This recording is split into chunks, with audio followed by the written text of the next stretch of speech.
Good morning, good day, good evening. This is Jay of Not a Frying Pan Gaming, and today we are playing Hearthstone.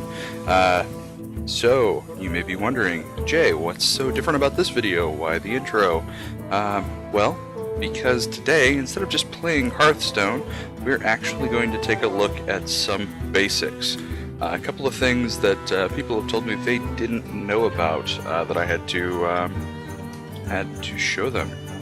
So I figure, hey, if one person doesn't know, there's probably a bunch more. So without further ado, we're going to look at some things that are helpful to know about the Hearthstone system. So, first and foremost, we're going to look at the daily quests. So every day, you get a series of quests. Well, actually, you get a single quest. Which you can check your quest log to see which quests you currently have. You can have a total of up to 3 at any given time, and like I said, every day they reset. Rather, you get a new one. Now, in most cases, what you want to try to do is re-roll quests so that you have a higher value or an easier quest to do.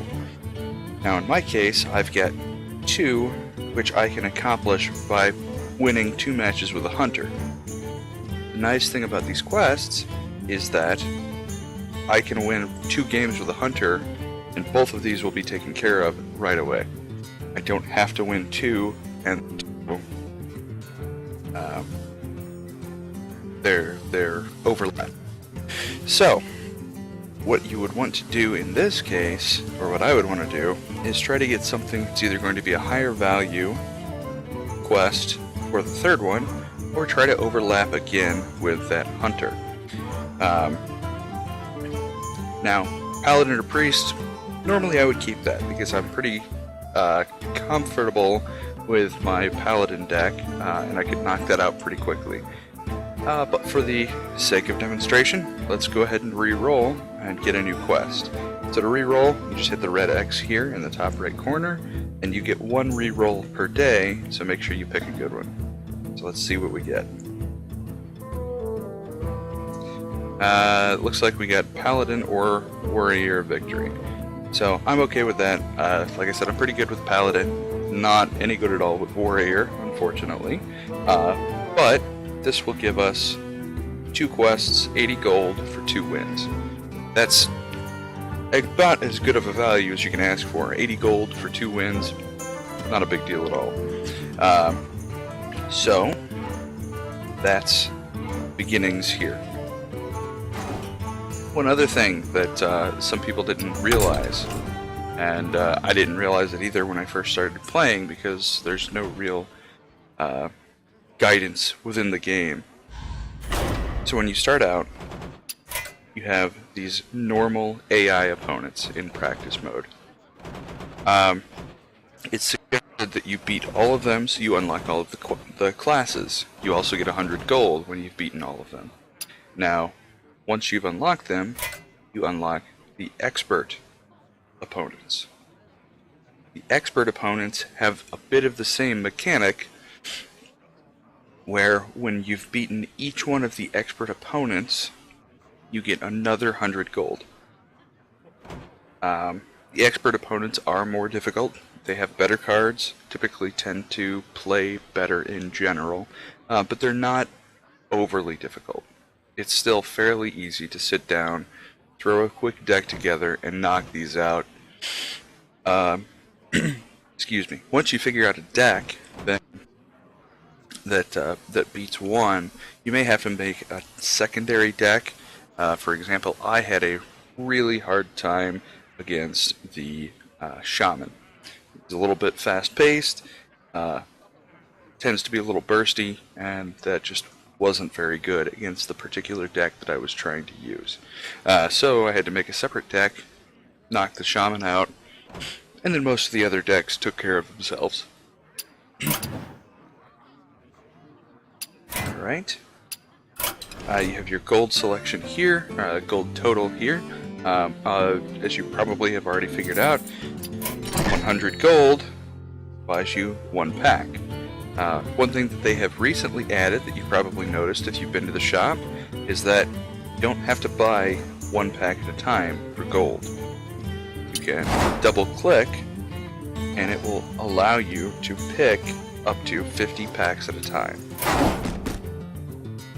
So now, if I had 5,000 gold that I wanted to spend, I could get 50 packs at once instead of 100 gold, buy, 100 gold, buy, 100 gold, buy, and I'm falling asleep just thinking about it.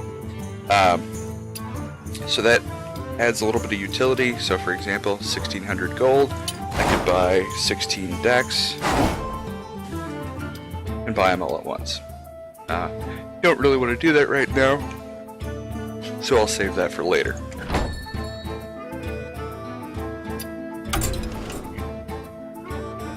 One other thing that some people tend to realize is that if you have extra copies of a card, and by that I mean if you have a card and you get 3 copies of the same card, we'll take a look here and check to see. I'm sure I've got a couple here.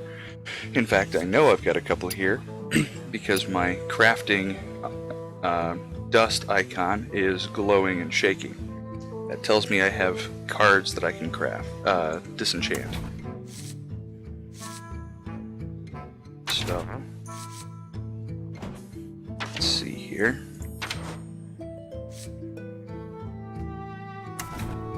Sure, it's not the warrior. Yeah, I didn't think so.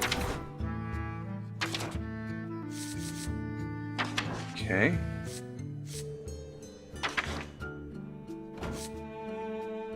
Huh. Well, let's find out.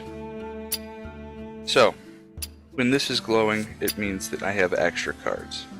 So what I can do is click the Disenchant Extra Cards button, and it will automatically disenchant any cards that I could not use in a deck. So again, if I had 3 of a given card, it will disenchant 1 of them, because you can only ever have 2 in a deck, and you can use those 2 cards in any and all decks. So I click Disenchant, and boom, 15 dust. That way I don't have to go through in crafting mode and say, okay, which one of these has 3, you know, okay, blah blah blah blah. It just does that sort of excess card management for you. So, I think that pretty well covers the basics that I wanted to talk about today.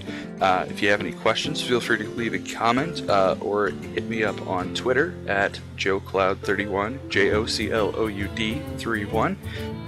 You can also follow me on Twitch at twitch.tv/JoeCloud31. And I hope you enjoy the video. If you have any other suggestions, I'd be happy to hear about them. And I will see you later.